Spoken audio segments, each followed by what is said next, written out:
अस्सलाम वालेकुम, मैं हूं शाहजेब खानजादा। कल से इमरान खान रावलपिंडी में एहतजाज शुरू कर रहे हैं। दूसरी तरफ हुकूमत आर्मी चीफ की अहम तैनाती कर चुकी है और अब इमरान खान को मुज़ाकरात की दावत दे रही है। हुकूमत का लहजा बहुत जारहाना से मुफाहमाना हो गया है। वफाकी वज़ीर दाखिला राना सनाउल्लाह जो तहरीक इंसाफ की सख्त तनकीद के जवाब में खुद भी सख्त जवाब दे रहे थे। इमरान खान को मत जेल में डालने की धमकी दे रहे थे, अब खुद मुज़ाकरात की दावत दे रहे हैं। इमरान खान की जान को लाहक खतरात की निशानदेही कर रहे हैं, एहतजाज ना करने की अपील कर रहे हैं। आज इस्लामाबाद में न्यूज़ कॉन्फ्रेंस करते हुए राना सनाउल्लाह ने कहा कि डेडलॉक बातचीत से ख़त्म होते हैं। इमरान खान अब सियासतदान बने और PDM की क़यादत के साथ बैठे हैं। दूसरी जानिब अवामी मुस्लिम लीग के सरबरा और इमरान खान के करीबी साथी शेख रशीद अहमद ने दावा किया है कि अप्रैल मई में आइंदा इलेक्शन का इनेकाद मुतवक्के है। तमाम इदारों का इत्तफाक है कि क़ब्ल अज़ वक्त इलेक्शन होने चाहिए। और दूसरी तरफ मुल्क की तारीख में पहली दफ़ा यह हो रहा है कि अस्करी क़यादत कह रही है कि हम सियासत में मुदाखलत नहीं करेंगे, मगर एक बड़ी जमात की सियासी क़यादत सरेआम मुदाखलत का गैर जमहूरी और गैर आइनी मुतालबा कर रही है और उसे आइनी भी करार दे रही है। तहरीक इंसाफ के सीनियर रहनुमा असद उमर ने कल मेज़बान काशिफ अब्बासी से बात करते हुए कहा कि आर्मी चीफ को अपनी राय देनी चाहिए कि इस बहरान से निकलने के लिए इलेक्शन की तरफ जाना चाहिए और सुप्रीम कोर्ट को भी किरदार अदा करना चाहिए।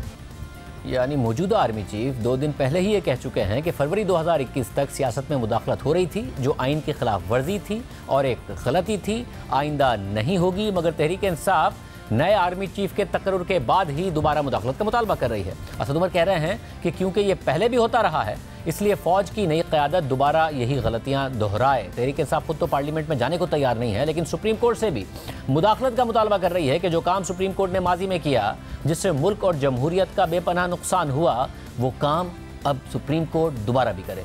इससे पहले रियासत के नाम पर ही सियासत में मुदाखलत हुई है और अब तहरीक इंसाफ यही चाहती है कि रियासत के नाम पर सियासत में मुदाखलत की जाए। शामिल कुरैशी ने कहा। इसके अलावा वज़ीर दाखिला राना सनाउल्लाह ने आज ये भी कहा है कि इमरान खान के जलसे में दहशतगर्दी हो सकती है, इसलिए उन्हें मशवरा है कि वो कल का जलसा मुलतवी कर दें। राना सनाउल्लाह ने ट्विटर पर भी लिखा है कि सिक्योरिटी एजेंसियों की जानिब से जारी रेड अलर्ट के मुताबिक हमने कल PTI के जलसे को मुमकिन खतरे के हवाले से बाज़ाब्ता तौर पर एक एडवाइजरी जारी कर दी है। इमरान खान को अपना मनसूबा मुलतवी कर देना चाहिए क्योंकि कोई भी रियासत मुखालिफ अंसर इस मौके से फ़ायदा उठाकर मुल्क में इंतशार फैला सकता है।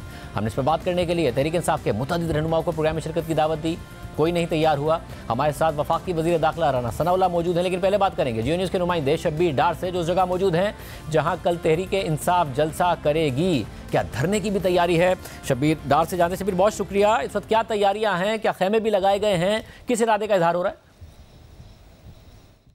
जो इंतज़ामात किए गए हैं यहाँ मरी रोड पर वाक़े अलामा इकबाल पार्क में, यहाँ पर एक वसी रकबे पर टेंट सिटी कायम किए गए हैं, खेमे लगाए गए हैं। यहाँ पर जो दीगर अजला से पाकिस्तान तहरीक इंसाफ के कारकुनान आएंगे उनको यहाँ ठहराने का बंदोबस्त किया गया है। यहाँ पर वाशरूम्स भी तैयार किए गए हैं। टेंट सिटी जो कायम की गई है यहाँ पर बिस्तरों का भी इंतज़ाम किया गया है। जितने भी कारकुनान दीगर शहरों या दीगर इलाकों से रावलपिंडी आएंगे कल के लिए, उनको ठहराने के लिए यहाँ पूरा इंतज़ाम किया गया है। इसके अलावा जो रावलपिंडी इंतज़ामिया ने गुज़श्ता रात एक इजाज़तनामा जारी किया था पाकिस्तान तहरीक इंसाफ के साथ मीटिंग के बाद, उसमें जो इजाज़तनामा है उसमें 56 शराइत रखी गई है, जिसमें जो सबसे बड़ी अहम शर्त है वो ये है कि कल का जो जलसा होगा वो सिर्फ 1 दिन के लिए होगा और 1 दिन के अंदर अंदर रात तक 26 तारीख की रात तक ये जलसा ख़त्म करना होगा।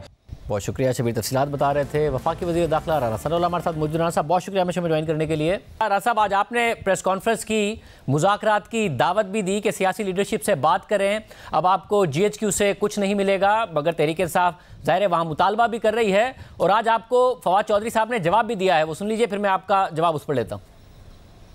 राना सनाउल्लाह शायद अपनी लीडरशिप से इन टच नहीं है। अगर वो इन टच होते तो वो उन्हें बताते कि उन्होंने मुज़ाकरात की जो एफर्ट की थी, हमने उसका जवाब क्या दिया था। हमने ये कहा है कि हम मुज़ाकरात के लिए तैयार हैं अगर हुकूमत अर्ली इलेक्शंस के ऊपर ऐलान करने को तैयार है। बाकी सारा फ्रेमवर्क जो है वो मुज़ाकरात के जरिए बैठ के हो सकता है, लेकिन अगर आप ये कहें कि हम इलेक्शन कराने को तैयार ही नहीं हैं तो मुझे आप बताइए कि आपने मुज़ाकरात फिर क्या करने हैं? इलेक्शन आपको कराने पड़ने हैं, आप आराम से करवा लें या आपको जो है वो ज़बरदस्ती कराने पड़ेंगे। इसलिए मैं समझता हूँ कि इलेक्शन की तरफ खुद चले जाएं तो अच्छा है। सनाउल्लाह को मैं कहना चाहता हूँ कि रोज़ TV पे आके सिर्फ ये कहना कि फलाने को भी खतरा है, फलाने को भी खतरा है, तो आप यहाँ क्या चूरन बेचने के लिए बैठे हुए हैं? आप पाकिस्तान के वजीर दाखिला हैं, पाकिस्तान के हर शहरी की हिफाजत आपकी जिम्मेदारी है, और इमरान खान की हिफाजत तो और ज़्यादा ज़रूरी है। वो पाकिस्तान के फॉर्मर प्राइम मिनिस्टर हैं। सिर्फ जो है वो खबरें सुनाने के लिए ही अगर आपको बिठाना होता हमने, तो हम आपके बजाय रेडियो सुन लिया करें। अगर आप इतने ही नाकाम हैं तो आप अपना इस्तीफा दें और कोई और काम करें जाके। राजा साहब, सिक्योरिटी को लाख खदशात पर भी आपने जवाब सुन लिया, मुज़ाकरात की दावत पर भी आपने जवाब सुन लिया, आपने अहम तकरीरी कर दी है जिसकी वजह से एक जो गैर यकीनी की सूरत हाल थी वो ज़रूर कम हुई है, मगर तहरीक इंसाफ का कॉन्फिडेंस नहीं ख़त्म हुआ है। वो अभी भी अस्करी क़यादत पर ही दबाव डाल रहे हैं, अभी भी कल आ रहे हैं और पूरा एतमाद है कि आपको इलेक्शन पर मजबूर करेंगे। शाहज़ेब, पहली बात तो ये है कि मैंने इनको मुज़ाकरात की दावत नहीं दी। मैंने इनको जो हकीकत है, जो दीवार पे लिखा है, उसे पढ़ने की और इन्हें जो है वो एक सजेशन दी है कि ये जो आप समझते हैं कि इस्टेब्लिशमेंट आपको इलेक्शन की डेट लेके देगी, ये गलत है। इस्टेब्लिशमेंट आपको इलेक्शन की डेट नहीं लेके देगी।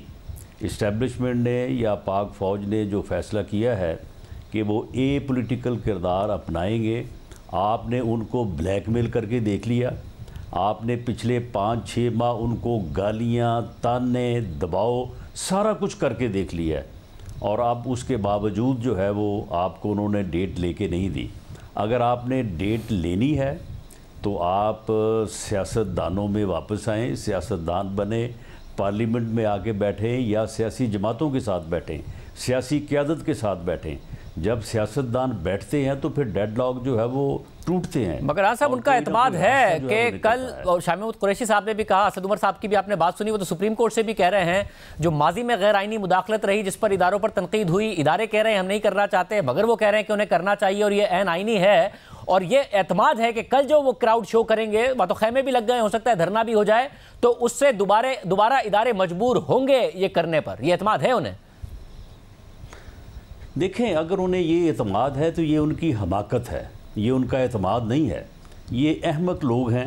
एक तो पहले इनका लीडर जो है वो बहुत बड़ा पागल खान है, और ये बाकी जो उसके ये साथी हैं ये भी थोड़ा बहुत जो है वो हिले हुए हैं। मामला ये है कि जो कुछ इन्होंने करना था, जो इन्होंने दबाव डालना था, अब इससे ज़्यादा और ये क्या कर सकते हैं जो उन्होंने पिछले 4 माह में 5 माह में जो है वो किया है। इसके बावजूद इस्टेब्लिशमेंट ने जो है वो इनको डेट लेके नहीं दी, आइंदा भी नहीं देंगे। अगर इन्होंने कोई रास्ता अपनाना है, अगर इन्होंने कोई पॉलिटिकल कंसेंसस पैदा करना है, तो उसका एक ही रास्ता है, और वो रास्ता जो है वो आपस में बाहमी गुफ्तगू है। राजा, मगर आपको पता लगे जी हमें डेट दें, भाई अगर डेट आपको दे दें तो फिर मुज़ाकरात किस बात के? गैर मशरूत तौर पे आपको सियासी जमातों के साथ बैठना होगा। अगर आप नहीं बैठते तो फिर ठीक है, अक्टूबर 2023 तक का आप इंतज़ार करें। इंशाअल्लाह अगस्त 2023 में असम्बलियाँ अपनी मुद्दत पूरी करके जो है वो इलेक्शन में जाएंगे, और अगले 60 दिन में जो है जो कॉन्स्टिट्यूशन में लिखा है उसके मुताबिक जो है वो इलेक्शन होंगे। और आपको ये मालूम होना चाहिए कि होगा वही जो कॉन्स्टिट्यूशन में लिखा है।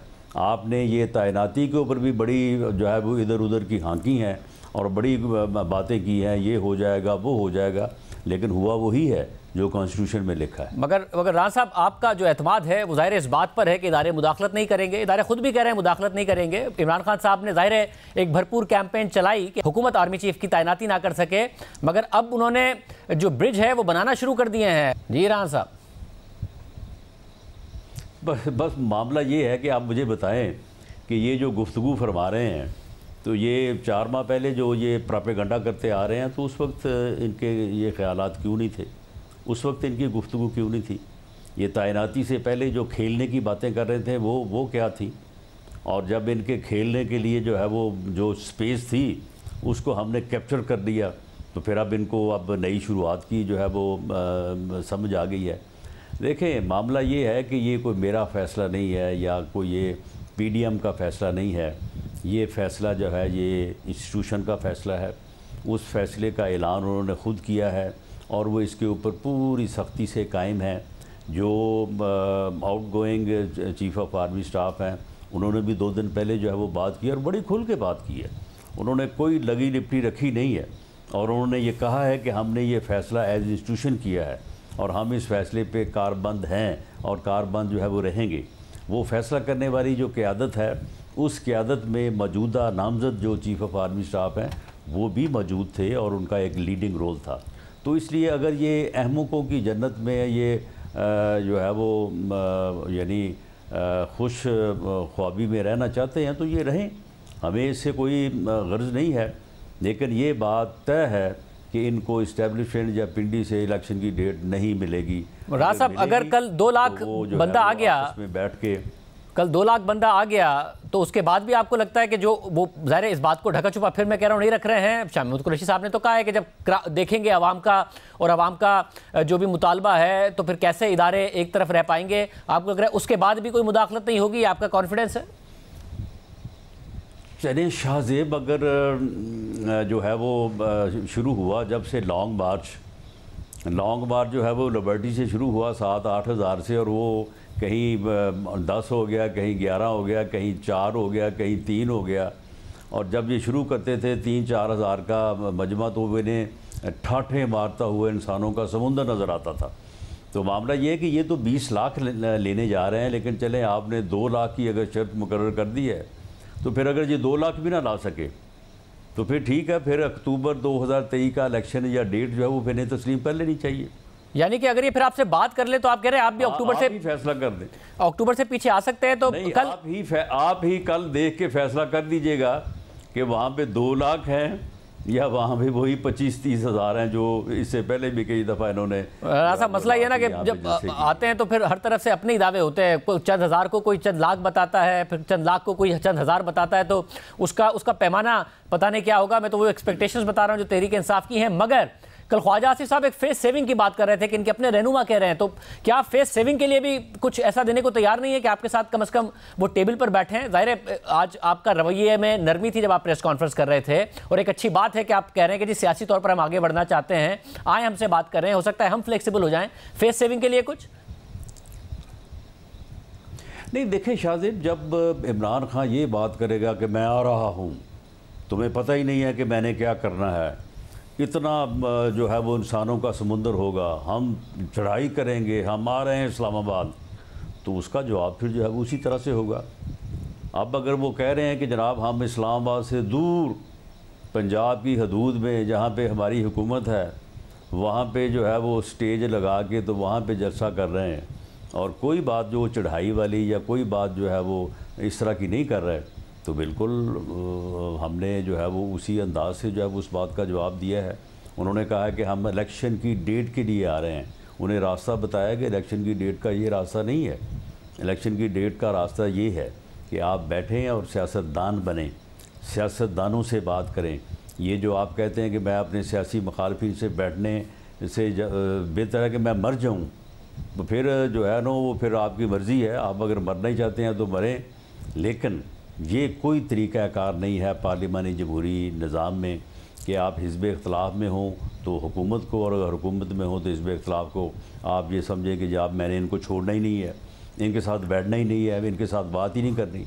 मतलब क्योंकि सदर पाकिस्तान सिस्टम है तो ये दोनों एक गाड़ी के 2 पहिए हैं, इसके बगैर तो गाड़ी चल ही नहीं सकती। मतलब ये जो सदर पाकिस्तान हैं उनके साथ ज़ाहिर है क्योंकि इसहाक डार साहब का भी रब्ता हुआ, वज़ीर आज़म की भी मुलाकात ज़ाहिर हो जाती है, क्या वहाँ से कोई ऐसे इम्कान का इजहार किया गया है कि जी आगे मुज़ाकरात किए जाएँ और आगे बात बढ़ाई जाए और डेडलॉक को तोड़ा जाए?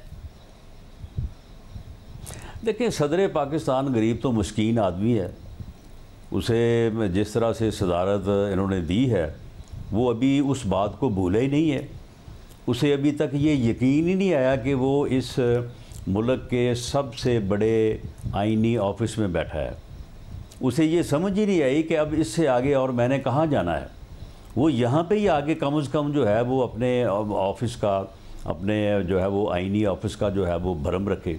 वो किस तरह से बगल में फ़ाइल दबा के तो वो लाहौर पहुँचा, और लाहौर पहुँच के जो है वहाँ से वो मशवरे का जो है वो करके तो वापस आया। और करना क्या था, सिर्फ साइन करने थे, जो फॉर्मल जो एक फॉर्मेलिटी है कॉन्स्टिट्यूशन की, उसने कोई फ़ैसला नहीं करना था। फ़ैसला वही था जो वज़ीर आज़म ने कर दिया, और उसी फैसले ने बिलाखिर जो है अपना जो है वो तकमील होना था।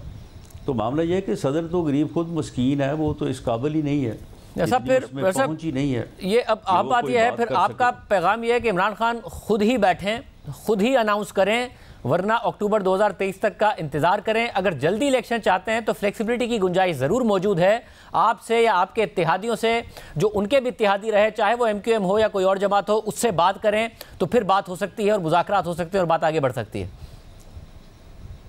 जी बिल्कुल, आपने दुरुस्त जो है वो एनालाइज़ किया है। मैं ये समझता हूँ कि जब सियासतदान आपस में बैठते हैं तो फैसले तब्दील भी होते हैं और डेडलॉक जो है वो ख़त्म होते हैं। इसका मैंने एक्सपीरियंस जो है इससे पहले भी सारी सियासी ज़िंदगी में और ये पिछले 7-8 माह में भी मैंने देखा है कि एक पार्टी एक फैसले पे होती है, दूसरी दूसरे पे होती है। जब बैठते हैं, गुफ्तगू होती है, डायलॉग होता है, तो उसमें जो है वो चेंजेस होती हैं। मगर आप लोग तो पंजाब हुकूमत गिराने का इरादा रखते हैं। जरदारी साहब वहाँ पहुँच गए हैं, ख्वाजा आसिफ साहब इंदिया दे रहे हैं। जी बिल्कुल गिराएंगे, क्यों नहीं गिराएंगे। इनकी जो पंजाब में हुकूमत है वो बिल्कुल 2-3 वोटों के ऊपर जो है वो खड़ी है, और वो सुप्रीम कोर्ट का एक फ़ैसला जिसे सभी कहते हैं कि वो फ़ैसला जो है वो दुरुस्त नहीं है और रिव्यू में आके वो बदलेगा, तो उस फैसले की वजह से जो है ये मामला थोड़ा रुका हुआ है। वरना ये जितने वोटों से ये हुकूमत खड़ी है तो इसमें तो कोई ज़्यादा जोर लगाने वाली बात भी नहीं है। फिर मुज़ाकरात की दावत भी दे रहे हैं उनकी हुकूमत गिराने की हैं, और हम ये चाहेंगे कि पंजाब हुकूमत जो इस वक्त जिस तरह से चलाई जा रही है और जिस तरह से वहाँ पे तबाही हो रही है, उस हुकूमत को जो है वो चेंज किया जाए। मुज़ाकरात की दावत भी दे रहे हैं, उनकी हुकूमत गिराने की धमकी भी दे रहे हैं। नहीं, वो जो जमहूरी अमल है ना, देखें ना, अगर उनके पास अक्सरियत है तो वो ठीक है, रखें। हम ये तो नहीं कह रहे कि उनकी हुकूमत को हमको घिराव करने जा रहे हैं, कोई हमला करने जा रहे हैं, लेकिन अगर अक्सरियत जो है वो ख़त्म हो जाती है तो वो एक पार्लिमानी जमहूरी निज़ाम है, कॉन्स्टिट्यूशन है, रूल्स हैं, उसके मुताबिक अगर हमारे पास अक्सरियत नहीं रही तो हमारी हुकूमत ख़त्म हुई थी, जब उनके पास नहीं रहेगी तो वो भी ख़त्म होनी चाहिए। तो राना साहब, क्या इस बात का भी इम्कान है कि पूरी इतनी बड़ी एक्सरसाइज करने के अलावा परवेज़ इलाही साहब को ही आप अपनी तरफ कर लें? नहीं, ये इसके ऊपर जो है वो, क्योंकि परवेज़ इलाही साहब ने, आपके इल्म में है कि पहले भी हमारे साथ वादा करके, दुआए खैर करके, खाना खिला के, मठियाई जरदारी साहब के घर पहुंचा के, तो उसके बाद जो है वो दौड़े हैं। तो इसलिए अब इतनी जल्दी जो है वो उनके ऊपर एतबार नहीं किया जा सकता। हाँ, ये जो वज़ीराबाद वाला वाक़या हुआ जिसमें इमरान खान साहब एक झूठी FIR दर्ज करवाना चाहते थे, तो उसके ऊपर जो पंजाब गवर्नमेंट ने फिर इनकी झूठी FIR दर्ज नहीं की, उसके ऊपर हो सकता है अगर कोई हालात ज़्यादा आगे बढ़ते तो फिर कोई ऐसी सूरत हो सकती थी। अब नहीं है, इस वक्त कोई ये चीज़ जो है वो ज़ेरे गौर नहीं है। बहुत शुक्रिया। वज़ीर दाखिला हसन साहब हमारे साथ मौजूद थे। कल क्या होगा, इस्लामाबाद में क्या अफवाहें गर्दिश कर रही हैं, क्या खबरें हैं, इस पर बात करेंगे एक ब्रेक के बाद।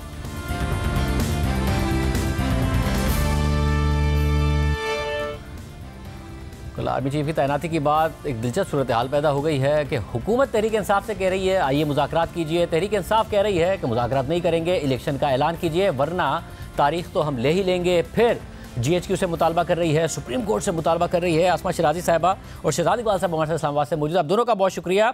आसमा, क्या हो रहा है इस्लामाबाद में? इमरान खान साहब कल आ रहे हैं, एक एतमाद तहरीक इंसाफ दिखा रही है कि नहीं करेंगे बात, पहले तारीख दें, ये फेस सेविंग के लिए कर रहे हैं या वाकई कुछ ना कुछ ऐसा है तहरीक इंसाफ के पास जिसकी वजह से वो अभी भी हुकूमत के साथ बात करने को तैयार नहीं है?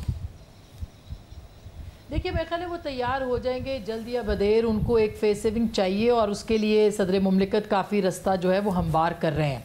और हमारी इत्तला यही है कि जो लास्ट मीटिंग भी हुई है ज़मान पार्क में, उसमें भी सदर मुमलिकत ने यह बात कही है कि उनके गुड ऑफिसेज जो हैं वो इस काम के लिए इस्तेमाल हो सकती हैं। तो अब कम से कम हुकूमत के साथ बात करने को आमादगी किसी हद तक जो है वो मशरूत ही सही, लेकिन वो सामने आ रही है। और आप देखिएगा कि कल के जो खिताब होगा इमरान खान साहब का, उसके अंदर भी एक टोन सेट की जाएगी और नैरेटिव जो है वो तब्दील करने की कोशिश की जाएगी। लेकिन ये इस काम आहिस्ता आहिस्ता होगा। डेफिनेटली फौरी तौर पर फेस सेविंग जो है वो पाकिस्तान तहरीक इंसाफ के पास इसके अलावा कुछ नहीं होगी कि वो अपने वोटर को ये ज़रूर तसल्ली दें कि वो हुकूमत के साथ बात किसी सूरत भी नहीं करेंगे। और जाहिर है कि इस मरहलावार जो चीज़ें होंगी उसके अंदर बहुत सी जो अहम जो सिग्निफिकेंट चीज़ें हैं, उसमें सबसे अहम चीज़ जो है वो सदर मुमलिकत की का गुड ऑफिस है। और उसके लिए मेरा ख्याल है कि एक ऑलरेडी एक जो CBM है वो इसहाक डार साहब ने तय कर दिया था। हमारी इत्तला है कि उस दिन जब ये बात हुई थी इकॉनमी और उसके साथ साथ ये साइन के हवाले से भी, समरी के ऊपर दस्तखत के हवाले से इसके ऊपर भी बात की गई थी कि क्यों ना इस मामले को आगे बढ़ाया जाए और तहरीक इंसाफ की वापसी के लिए जो है वो भी एक माहौल जो है वो बनाया जाए और तैयार किया जाए।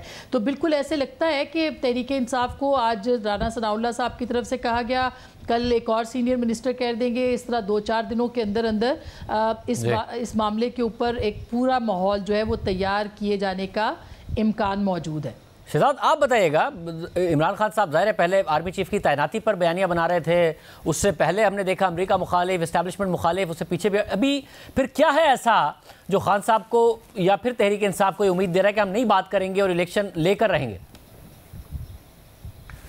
बहुत शुक्रिया शाहजेब। मुझे लगता है कि तहरीक इंसाफ के पास अब कोई ज़्यादा ऑप्शंस रह नहीं गए।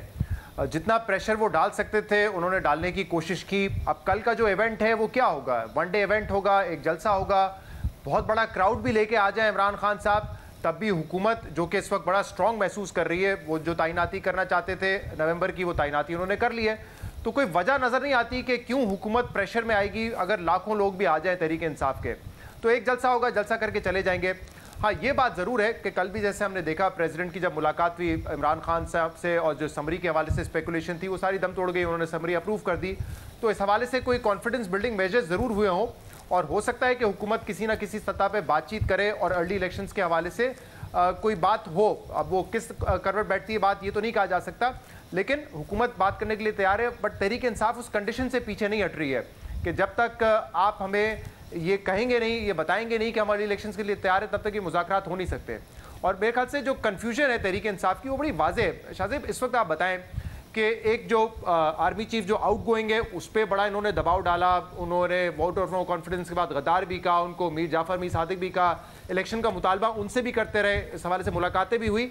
अब जो इनकमिंग चीफ हैं उनके हवाले से भी ये बयान जो आ रहे हैं, चाहे वो कल स्टेटमेंट के जरिए हो PTI के, या असद उमर साहब जो कि ये कह रहे हैं कि एक पब्लिक पोजीशन लेनी चाहिए फौज को कि अर्ली इलेक्शंस ही मुल्क को इस वक्त मुश्किलात से निकाल सकती हैं। ये बड़ी खतरनाक बात है क्योंकि फिर आप एक मरतबा वही कर रहे हैं, आप एक तरफ डायलॉग की भी बात कर रहे हैं लेकिन आप कह रहे हैं कि हमें इस्टेब्लिशमेंट इलेक्शन लेके दे, यानी कि इलेक्शन पर के हवाले से दबाव डाले इस्टेब्लिशमेंट हुकूमत पर।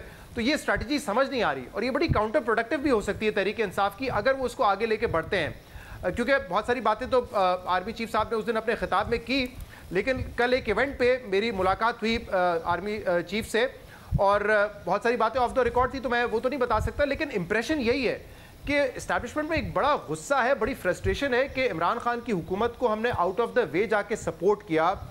इमरान खान खुद कहते हैं एजेंसीज ने हमें मदद की बिल्स पास करवाने में, कोई वोट ऑफ कॉन्फिडेंस या वोट ऑफ नो कॉन्फिडेंस आए वहाँ पे हमारी मदद की गई और उसके बाद फिर उसी इस्टेब्लिशमेंट को आप गद्दार भी कह रहे हैं, मीर जाफर भी कह रहे हैं। तो जो गुस्सा फ्रस्ट्रेशन है वो बहुत ज़्यादा है कि पहले आपके लिए हमने दूसरों से बातें सुनी और फिर अब आप बातें सुना रहे हैं। तो ये स्ट्रेटजी कि आप अगर इनकमिंग आर्मी चीफ से ये एक्सपेक्टेशन रखें कि वो दबाव डाल के इलेक्शन लेके देंगी, मेरे ख्याल से ये बड़ा खतरनाक है और इस तरफ नहीं जाना चाहिए तहरीक इंसाफ को। पहले ही ऐसा लगता है कि सारे अंडे उन्होंने एक ही बास्केट में डाल दिए थे। इस वक्त आप खुद जानते हैं मईशत के बड़े नाजुक हालात हैं, मईशत कहीं पॉलिटिक्स में सियासत में नहीं है, तहरीक इंसाफ की बिल्कुल माइनस है। सिर्फ आर्मी चीफ की तैनाती पर उन्होंने अपनी सियासत को जो है रखा हुआ था, जो मुझे लगता है कि काउंटर प्रोडक्टिव साबित हुआ है। अगर मजीद करेंगे तो और नुकसानदेह साबित होगा। आसमा, आप समझती हैं कि जो मौजूदा आर्मी चीफ से शहजाद इकबाल साहब बता रहे हैं अहवाल मुलाकात का, और फिर जो एक सेंस है कि बहुत ज़्यादा इस बात पर नाराज़ी है जो कुछ इमरान खान साहब ने किया, मगर अगले आर्मी चीफ पर दबाव डालना शुरू कर दिया है कि जी आप करें, और ये एन आइनी है, गैर आइनी मुतालबा कर रहे हैं और उसको आइनी कह रहे हैं। ये इसमें कोई कामयाबी हो सकती है? क्योंकि शामिल कुरैशी साहब का मैंने स्टेटमेंट देखा कि जब लोग आएंगे पिंडी में वो कह रहे हैं, फिर कैसे इस बात को इग्नोर किया जा सकता है? कोई क्राउड से इम्प्रेस कर दें या फिर दबाव डाल दें, ये मुमकिन है? देखिए, अगर वो आउटगोइंग आर्मी चीफ पे प्रेशर नहीं डाल सके तो मेरा ख्याल है इनकमिंग पे भी बिल्कुल जो है वो प्रेशर नहीं डाल सकेंगे, इसलिए कि अब जो स्लेट है वो बिल्कुल क्लीन है। जनरल बाजवा के साथ एक बैगेज था, उनके ऊपर ये इल्ज़ाम लगता रहा है और इल्ज़ाम है जिसमें हकीकत भी है कि इस पूरे हाइब्रिड रिजीम को उन्होंने सपोर्ट किया, उनको लेके आए और उनको पूरी तरह से इस हाइब्रिड रिजीम की उन्होंने परवरिश की। लेकिन नए आर्मी चीफ के ऊपर इस तरह की कोई इल्ज़ामात उनके ऊपर नहीं है, और अगर देखा जाए तो वो एक बहुत स्ट्रॉन्ग बैक के साथ जो है वो सामने आ रहे हैं और बहुत एक क्रिटिकल उसके मरहले के अंदर जो है उनकी नॉमिनेशन हुई है और वो आर्मी चीफ बनने जा रहे हैं। तो मेरा नहीं ख्याल कि अगर ये सेटअप, पिछला सेटअप जो है वो इसके ऊपर उसने कॉम्प्रोमाइज़ नहीं किया तो नया सेटअप जो है वो कॉम्प्रोमाइज़ करेगा। दूसरी बात ये कि इमरान खान साहब के पास शो करने के लिए पत्ते कौन से हैं। इमरान खान साहब ने जितने मुतालबे किए वो तमाम के तमाम मुतालबे जो हैं वो नाकाम हुए हैं। अगर देखा जाए तो वो स्ट्रीट पावर शो करने में भी नाकाम रहे, जो कि उनका एक तुर्रा इम्तियाज़ समझा जाता था। अगर देखा जाए तो आर्मी चीफ की तैनाती के हवाले से उनके मुतालबात भी मुस्तरद हुए, उनको नाकामी हुई। अगर देखा जाए तो पीडीएम गवर्नमेंट जो है उसने इस क्राइसिस के अंदर अपने आप को बहुत मजबूत तरीके से पेश किया है, और अगर देखा जाए तो इस मुआशी क्राइसिस के अंदर भी इस्टेब्लिशमेंट या रियासत जो है वो पूरी तरह से डिपेंडेंट है इस वक्त की जो कोalition गवर्नमेंट है जिसमें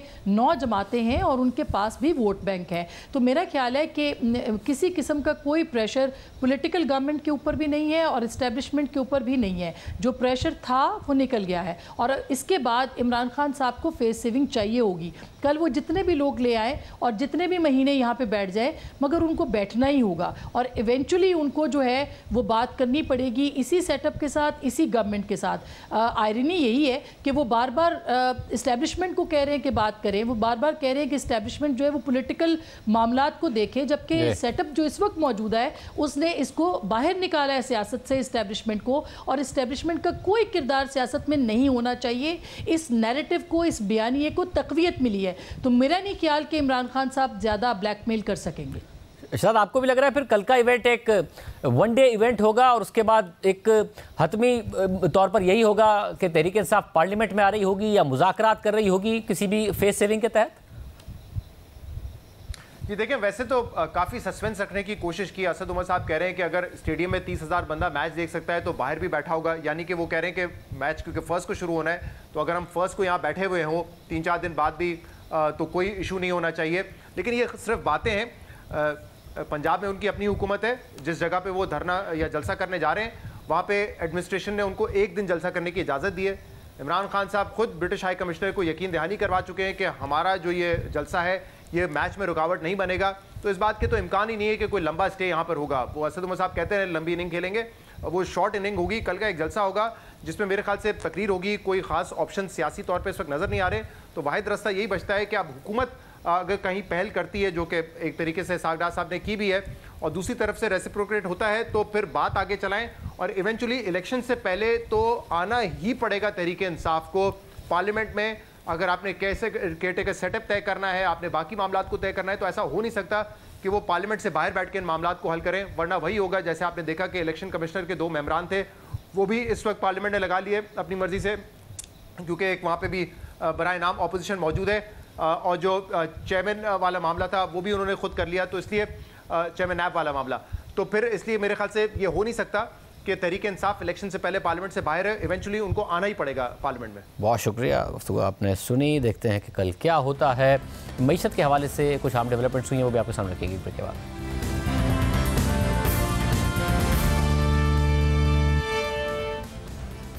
पाकिस्तानी मईशत के लिए चैलेंजेस बढ़ते जा रहे हैं। एक तरफ बैरूनी अदायगियों का दबाव है और दूसरी तरफ मुल्क के पास सिर्फ 6 हफ्तों की दरामदात के ज़खायर हैं। मईशत सुसरवी का शिकार है, प्राइवेट सेक्टर परेशान है और फिर महंगाई काबू से बाहर है। और आज स्टेट बैंक ने अचानक गैर मुतवक्के तौर पर शरह सूद में 1% का इजाफा करके उसे 16% पर पहुंचा दिया है और इसकी वजह खुद स्टेट बैंक के अंदाजों से ज़्यादा महंगाई के आदाद शुमार हैं। अब इस माली साल के लिए स्टेट बैंक का औसत महंगाई का टारगेट 21 से 23% है और इसकी वजह फूड इन्फ्लेशन और कोर इन्फ्लेशन दोनों में तवक्को से ज़्यादा इजाफा है। स्टेट बैंक के मुताबिक करंट अकाउंट खसारे में तेज़ी से कमी के बावजूद अब भी बैरूनी अदायगी के चैलेंजेस मौजूद हैं और सैलाब की तबाकारियों के बाद मुतवक्के तरक्की की शरह 2% और करंट अकाउंट खसारे का 3% का टारगेट बरकरार रहने की तवक्को है। मगर महंगाई तवक्को से ज़्यादा यानी 21 से 23% तक रहने की तवक्को है। इसके साथ साथ स्टेट बैंक ने कहा है कि पाकिस्तान अपने यूरो बॉन्ड के मैच्योर होने पर अदायगी 3 दिन पहले यानी 2 दिसंबर को ही कर देगा और आने वाले हफ्ते में पाकिस्तान को पैसे भी मिलेंगे। एशियन इंफ्रास्ट्रक्चर इन्वेस्टमेंट बैंक से मंगल के दिन $500 मिलियन भी पाकिस्तान को मिल जाएंगे। माहिर मईशत मोहम्मद सुहेल हमारे साथ मौजूद हैं। मोहम्मद सुहेल साहब बहुत शुक्रिया। सुहेल साहब, एक तरफ मईशत सुस्त रवि का शिकार भी, दूसरी तरफ महंगाई काबू से बाहर भी और फिर शरह सूद में इजाफा भी, मईशत की कोई अच्छी पिक्चर नहीं नजर आ रही? हालात तो देखें इकोनॉमी के अच्छे नहीं हैं और चैलेंजेस दिन ब दिन बढ़ते जा रहे हैं और पाकिस्तान के साथ एक सियासी कशमकश के साथ अलमिया ये है कि जो दुनिया की जो मार्केट्स हैं, क्रेडिट मार्केट्स या ग्लोबल फाइनेंशियल मार्केट्स, वो भी सपोर्ट नहीं कर रही कि पाकिस्तान वहाँ से बोरोइंग करे। तो ये खबर भी एक मार्केट की तवक्कुआत के बरक्स ही कि इंटरेस्ट रेट बढ़ा दिया गया है, क्योंकि 80% जो सर्वेज हुए थे उसमें लोग कह रहे थे कि रेट नहीं बढ़ेगा, 15% कह रहे थे बढ़ेगा। मेरा ख्याल है कि शायद दुनिया भर में जिस तरह महंगाई से जो जंग जारी है या जो फाइट कर रही हैं सेंट्रल बैंक्स, उसको देखते हुए हमारे स्टेट बैंक ने भी एग्रेशन दिखाई है। दूसरी जानिब जिस तरह आपने कहा कि तवक्कुआत से ज़्यादा महंगाई रहने की एस्टिमेट्स हैं, मगर एक और भी चीज़ है जो इनडायरेक्टली स्टेट बैंक को फोर्स कर रही होगी कि इंटरेस्ट रेट को बढ़ाएं, वो है आपके रिजर्व्स की पोजीशन और करंट अकाउंट सिचुएशन, क्योंकि रिजर्व्स तेज़ी से गिर रहे हैं और जो तवक्कुआत थी स्टेट बैंक को और फाइनेंस मिनिस्ट्री को कि जो सपोर्ट हमें मिलेगी इनफ्लोज की सूरत में, जिसको वो कहते थे we are more than fully funded, वो होती हुई बज़ाहिर नज़र नहीं आ रही। इसीलिए रिजर्व भी गिर रहे हैं और इसीलिए जो डॉलर का रेट है कर्व का और तो बहुत ही बढ़ गया है। इंटर मार्केट भी जो इंटर बैंक भी है वो भी कोई 224 के करीब आ गया। तो मेरे ख्याल में इन्फ्लेशन के साथ साथ जो कमेटी है उसको ये भी ख़तरा है कि पाकिस्तान का एक्सटर्नल अकाउंट जो है वो सही नहीं हो पा रहा है और उस पर प्रेशर है। सब करंट अकाउंट खसारा तो काबू में कहीं ना कहीं आया, मगर बैरूनी अदायगियाँ इतनी ज़्यादा बढ़ गई हैं कि जिसकी वजह से प्रेशर है और ख़ुद स्टेट बैंक भी आज अपनी स्टेटमेंट में लिख रहा है, मॉनेटरी पॉलिसी स्टेटमेंट में, कि बैरूनी चैलेंजेस मौजूद हैं। तो इसका हल क्या है? करंट अकाउंट को काबू करने के लिए तो बहुत इकदाम कर लिए हुकूमत ने, फिर ये बैरूनी अदायगियों से कैसे निपटे? देखिए, इसका हल सिंपल है। कोई भी हुकूमत हो, पाकिस्तान को 1998 की तरह जो डेट है उसको रीप्रोफाइल या रीस्केड्यूल करना पड़ेगा। जो इसाक डार साहब ने भी कहा, जो प्राइम मिनिस्टर साहब ने भी उसका इंदिया दिया और जो आउटगोइंग फाइनेंस मिनिस्टर जो हैं मिफ्ता इस्माइल साहब ने भी कहा था। तो मेरे ख्याल में सियासत को साइड पर रखते हुए सारी सियासी जमातों को और इस्टेब्लिशमेंट को ये फौरी कोशिश करनी चाहिए, क्योंकि देखिए करंट अकाउंट तो आधा हो गया। अगर करंट अकाउंट ख़त्म भी हो जाए, इतनी आपने कंप्रेशन कर दी इंटरेस्ट रेट से और करेंसी से, फिर भी आपको हर साल 20 से 25 बिलियन डॉलर तो डेट रिपेमेंट करनी है। तो इसका वाहिद हल है कि जल्द से जल्द रीप्रोफाइलिंग कराई जाए, बिलखुसूस चाइना और सऊदी अरेबिया की, क्योंकि तकरीबन 40% जो है अदायगियाँ इन्हीं को होती हैं। और अगर ये डेट रीपेमेंट रीस्केड्यूल नहीं हुई तो खुदा ना खास्ता जो डिफ़ॉल्ट है उसका ख़तरा अभी भी है, क्योंकि इतनी अदायगियाँ जी तो पाकिस्तान को जो करनी है अगले 2-3 साल में, पाकिस्तान के पास ना इतने वसाइल हैं और जो दुनिया के जो ग्लोबल फाइनेंशियल मार्केट्स हैं वो भी इतनी अच्छी नहीं है कि पाकिस्तान वहाँ से बोरो करके इनको रीपे कर दे। बहुत शुक्रिया मोहम्मद साहब की गुफ्तगू आपने सुनी। आज के प्रोग्राम में इतना ही, इजाज़त दीजिए। अल्लाह हाफ़िज़।